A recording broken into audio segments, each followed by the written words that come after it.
Nous sommes à Chartres où l'entreprise Novo Nordisk a mis en place un système innovant. Il permet de récupérer, recycler et valoriser les stylos injecteurs jetables, utilisés notamment par les patients diabétiques en autotraitement.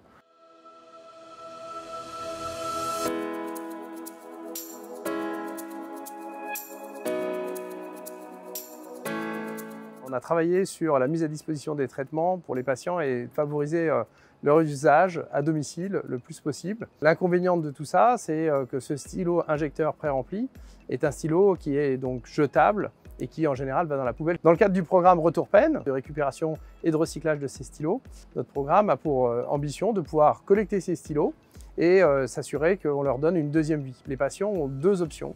La première, c'est de pouvoir envoyer 5 stylos dans une boîte qui leur est adressée par la poste. Et deuxièmement, de pouvoir les déposer en pharmacie. Une fois qu'on a réussi à collecter ces stylos ici sur notre site industriel, tout part au Danemark par voie terrestre. Et donc on a un recycleur local qui démonte les stylos, qui s'assure avec un traitement à l'ozone la purification des différents éléments. 85% du stylo est revalorisé. Aujourd'hui, il est possible de collecter 5 millions de stylos et de faire en sorte qu'on leur donne une deuxième vie.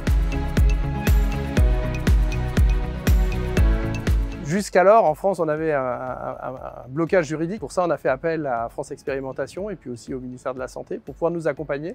Les stylos d'insuline du laboratoire Novo Nordisk sont des médicaments.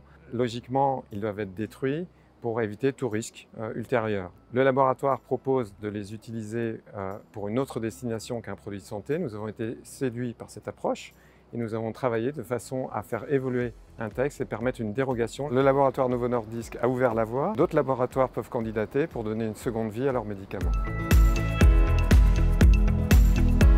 France Expérimentation est un programme interministériel porté par la Direction interministérielle de la transformation publique et la Direction générale des entreprises qui permet à tout acteur économique, porteur d'un projet économique innovant, confronté à un blocage juridique, de pouvoir solliciter une dérogation pour pouvoir développer son projet.